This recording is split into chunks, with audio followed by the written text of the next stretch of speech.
Greetings from Journey with Us.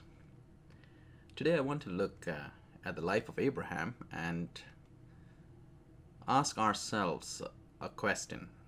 Where am I living now? The story of Abraham is a very interesting story.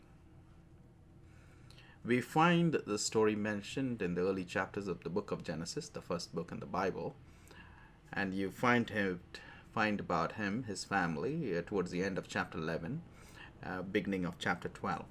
But what I want to read to you before I go there is a brief passage from Stephen's speech to a furious mob about to lynch him to death. And this is what this is how he starts to the mob that is about to seek his death. Chapter 7 of Acts. And the high priest said, "Are these things so?" And Stephen said or answered, "Brothers and fathers, hear me. The God of glory appeared to our father Abraham when he was in Mesopotamia, before he lived in Haran, and said to him, 'Get out from your land, from your kindred, and go into the land that I will show you.' Then he went out from the land of the Chaldeans and lived in Haran. And after his father died, God removed him from there into this land in which you are now living." It's a very interesting story. Now, God comes calling Abraham to get out from the Ur of the Chaldean. Now, Ur of the Chaldean was a big city, a Sumerian city, with a population of at least 250,000 people. It is known for its idols. And Abraham's father was a very prosperous idol merchant.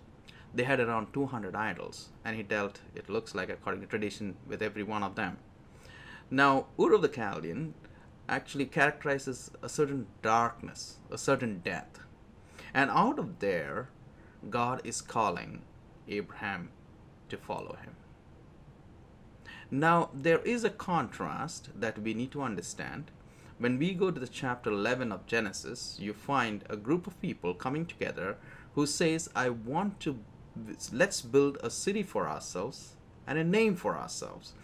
It's in contrast to that, God comes to Abraham, and this is what he tells in chapter 12 of Genesis.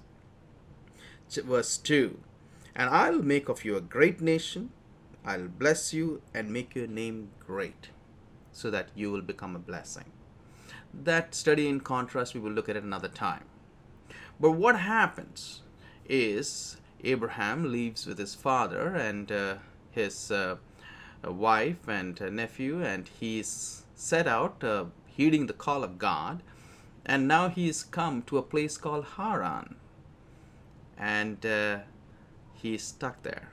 Now, incidentally, the name Haran means crossroads.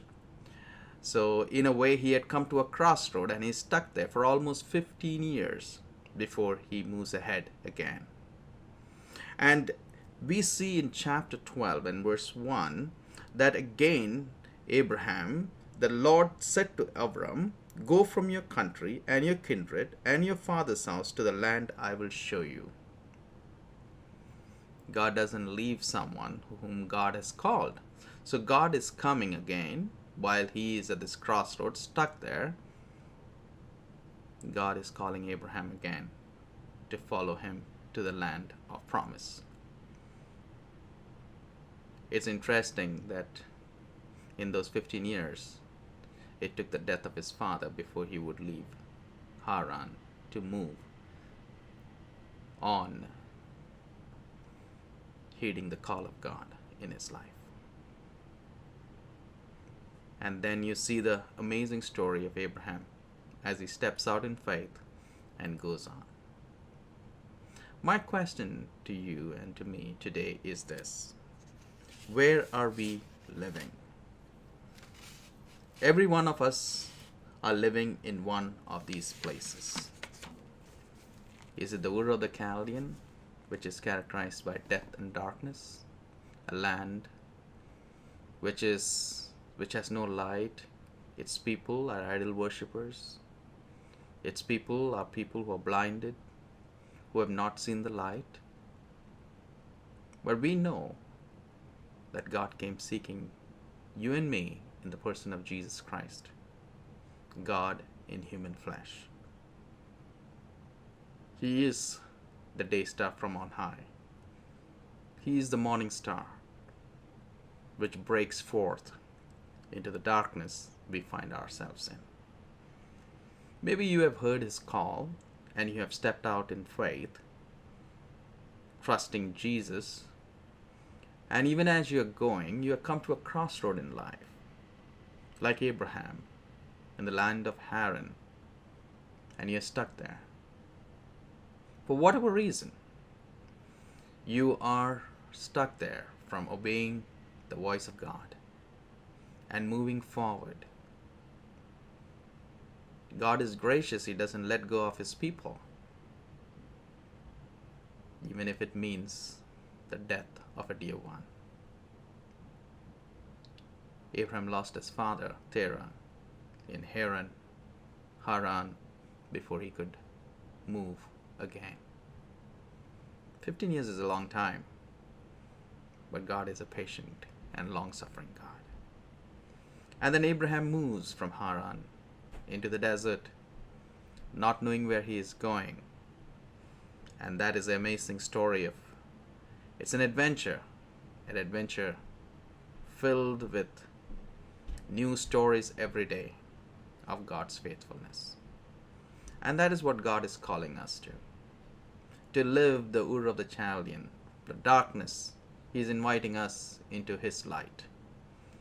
From the crossroads of life where we are stuck because of whatever the reason it is, he is asking us, he is reminding us that he has not forgotten us. He comes calling. And sometimes when he comes calling, it can be hard. It can be tough.